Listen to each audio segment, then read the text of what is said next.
Let's be real for a second. You turn the page of your Cambridge Mathematics 0580 exam, and staring back at you is a terrifying, impossible-looking 3D compound shape. The clock is ticking, your palms are sweating, and panic sets in. I see this every single year. Take two students I worked with recently. Let's call them Alex and Sam. Now, Alex is the kind of student who memorizes every single textbook formula, but under pressure, Alex completely overloads. When faced with a complex geometry question, Alex just dumps a massive block of raw math facts onto the page, with absolutely no analysis or structure. Result? 0 method marks. Then you have Sam. Sam is incredibly fast, but rushes the actual question, completely missing the specific command word requirements. The paper says, calculate the total surface area, and Sam calculates the volume. Another massive loss of marks. Side by side, their papers are just covered in red pen marks from the examiner. But today, right here in this explainer, we are going to completely transform those red marks into green check marks. We are going to change how you look at these geometry problems entirely by adopting what I call the sculptor strategy. Think of a master sculptor looking at a raw, intimidating block of marble. They don't see the massive block. They see the simple, beautiful structure hidden inside. Today, we're going to learn exactly how to chip away at the irrelevant details to reveal the masterpiece and guarantee you those top marks. So here is our complete mathematics success blueprint for today. First, we are laying the foundation with 2D shapes. Second, we're navigating the curved world of circles, arcs, and sectors. Third, we are going to master unfolding 3D surface area. Fourth, we'll tackle the volume of prisms. And finally, fifth, we are going head-to-head with the final bosses, pyramids, cones, and spheres. We are going to progress logically from simple one-dimensional perimeters all the way up to complex 3D volumes. All right, let's jump straight into Section 1, Foundation. 2D shapes, building the actual blocks of your mathematical success. Okay, I need you to listen closely because so many students, just like Sam, lose easy foundational marks right out of the gate by confusing these 3 dimensions. They completely misread the command words. Let's lock this in. Perimeter is strictly one-dimensional. It is literally just the distance around the outside edge of the shape, like you're walking along a fence. Area is 2-dimensional. It is the flat surface covered. Imagine you are painting a floor. And volume is 3-dimensional. It is the actual physical space occupied by an object inside, like filling a massive swimming pool with water. Do not let the examiner trick you here. Before you write a single number, you must decode the command word. Are they asking you to walk the fence, paint the floor, or fill the pool? Now, here is your ultimate 2D cheat sheet, but I don't want you to just memorize this like Alex would. I want you to understand it. The rectangle is your absolute baseline. Area equals length times breadth, but look really closely at the table. Almost everything else here is just a clever variation of that simple rectangle. A triangle? It's exactly half a rectangle. A parallelogram? It's literally just a rectangle that's been pushed over by the wind, so its area is still base times the perpendicular height. You do not need to memorize a dozen unrelated formulas. You just need to see the rectangle hiding inside all of them.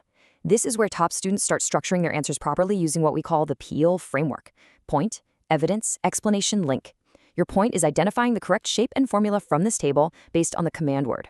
Before we continue, subscribe to our YouTube channel, Ace the Exams, at acetheexams_IGCS to excel in your Cambridge examinations. Click that subscribe button and hit the bell icon right now. Okay, let's apply our sculptor mindset to the trapezium and use that PEAL framework I mentioned. Instead of blindly memorizing that massive formula, let's dissect the shape. If you take your mental chisel and draw a single diagonal line across the trapezium, you instantly split it into 2 simple triangles, triangle A and triangle B. They both share the exact same perpendicular height. The area of the first is half A times H, and the second is half B times H. Combine them, factor out the half and the height, and boom, you get 1/2 H times A plus B. This is your explanation phase in the PEAL framework. Understanding the true anatomy of the shape means you never have to panic if you blank on the formula mid-exam. Moving on to Section 2, Circles, Arcs, and Sectors. Welcome to the curved world. This is where we see the real transformation happen. This is exactly where Alex and Sam used to fall apart, but watch this live rewrite. The crucial point here is the relationship between the whole and the part. An arc is not some terrifying, entirely new concept. It is just a piece of the perimeter. It's a fraction of the full circumference, which we all know is 2 pi r. Similarly, a sector is literally just a slice of the pie. It's a fraction of the total area, which is pi r squared. If you can calculate the area or circumference of a whole circle, you absolutely already know how to find an arc or a sector. You just need the fraction. See how those red pen marks are starting to turn into green check marks? And how exactly do we find that fraction? The magic number is 360. Because there are 360 degrees in a full circle, the size of your arc or sector is simply the angle given in the exam question divided by 360. I'm going to put 60 seconds on the clock mentally for you here. Think about it. If you have an angle of 80 degrees, your fraction is just 80 over 360. Simplify it, substitute it as your evidence in the PEEL structure, multiply that fraction by your standard circle formulas, and you have your answer. It is beautifully simple when you just chip away the noise. Now pay incredibly close attention to this. This is a golden tip straight from the examiner's source material, and it's where Sam loses the final link mark constantly. When you are working through multiple steps involving circles, do not under any circumstances convert pi into a decimal like 3.14 halfway through your working out. Keep your answers in terms of exact values, like exactly 6 pi or 25 pi, until the very last final step.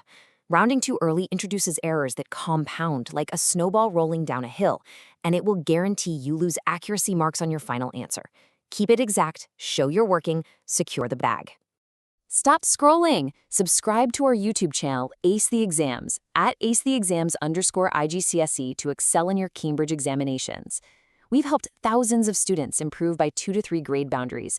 Join them right now by subscribing to @acetheexams_IGCSE and turn on all notifications so you never miss our weekly exam strategy sessions. All right, Section 3, Unfolding 3D Surface Area. Visualizing the net, let's level up. We are now entering the interactive workshop phase. When the exam asks for the surface area of a bizarre, complex 3D solid, the ultimate sculptor strategy is to literally unfold it in your mind. You want to flatten that 3D object out into a 2D net. The surface area of any 3D shape is just the sum of the areas of its flat 2D faces. If you try to calculate it while it's still a 3D block, you will miss a side. You have to unfold it. Let's do challenge 1, the data scan. I'm giving you 60 seconds. Scan the cylinder. It looks tricky, right? But if you take your chisel, cut it straight down the side, and unroll the curved body, what do you see? It flattens out into a perfect, simple rectangle. The height of the rectangle is the height of the cylinder, and the length of that rectangle is exactly the circumference of the circle, 2 pi r. Add in the 2 circular caps at the top and bottom, each being pi r squared, and there is your formula. 2 pi r squared plus 2 pi r h. It is literally just 2 circles and a rectangle in disguise. You've extracted the core trend. You've cracked the cylinder. Section 4. Volume of prisms. Extruding the base. Let's move from the outside surface to the internal space. What actually is a prism? A prism is defined mathematically as any 3D object with a constant cross-sectional area. That means if you take a sword and slice it like a loaf of bread, every single slice from front to back looks exactly the same. A cylinder? That's a circular prism. A Toblerone chocolate box? That's a triangular prism. The golden rule here is incredibly simple. The volume of any prism is always the area of that constant cross-section multiplied by its length. You find the area of the front slice, and you multiply it by how far it goes back. That's it. Time for challenge 2. Find the flaw. I'm going to show you a flawed sample paragraph from a past student trying to solve this L-shaped prism. The student wrote, "To find the volume, I multiply all the numbers I see. 10 times 5 times 5 times 1 equals 250 cubic centimeters. Can you spot the flaw?" Exactly! They totally bypass the method. Here is the examiner commentary. You cannot just multiply everything. You must use the sculptor method. First, split that L face into 2 simple rectangles. Rectangle A is 5 by 2, giving 10 square centimeters. Rectangle B is 5 by 1, giving 5 square centimeters. Add them up for a cross-sectional area of 15. Now, multiply by the prism's depth, which is 5. Your correct volume is 75 cubic centimeters. You chip away the irregular shape to find the easy rectangles.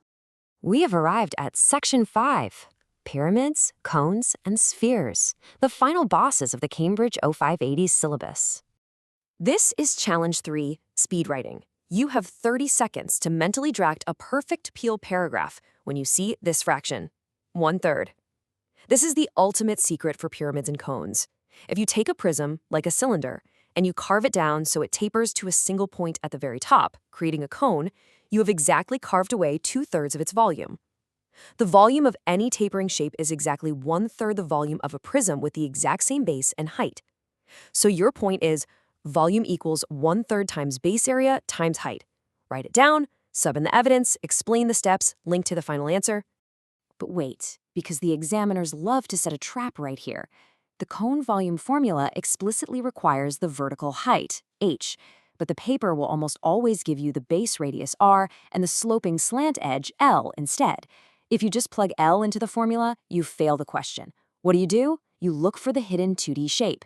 Inside every cone is a hidden right-angle triangle. You absolutely must use Pythagoras' theorem, slant edge squared minus radius squared, to unlock that hidden vertical height. Only then can you apply your 1/3 pi r squared h formula. Always be hunting for those hidden right-angle triangles. Finally, the sphere, the ultimate curve. The multiplier you need to burn into your memory right now is 4/3.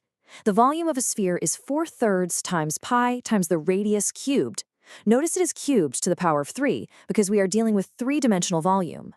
This brings us to the final system. If you want to guarantee top marks, you need 3 rules. Rule 1, command word decoding. Know exactly what perimeter, area, and volume actually mean. Rule 2, Peel framework application. Point, evidence, explanation, link. Structure your math like an argument. Rule 3, the time management matrix. Don't rush like Sam, don't stall like Alex. Students who actually implement these exact mathematics strategies see an average improvement of 2 full grade boundaries, but only if they practice consistently with our weekly videos. Here's your final reminder. Subscribe to our YouTube channel Ace the Exams at acetheexams_IGCSE to excel in your Cambridge examinations. Subscribe right now to @acetheexams_IGCSE and click that bell. Don't let another exam pass you by. So when you open that paper and see a terrifying 3D question, don't panic. Ask yourself, what simple 2D shapes can I chip away to reveal the masterpiece? Drop a comment below with your target grade for mathematics and the biggest challenge you're facing. Our team responds to every comment. Like and share this video with a study partner. Ace the Exams, your Cambridge success starts here.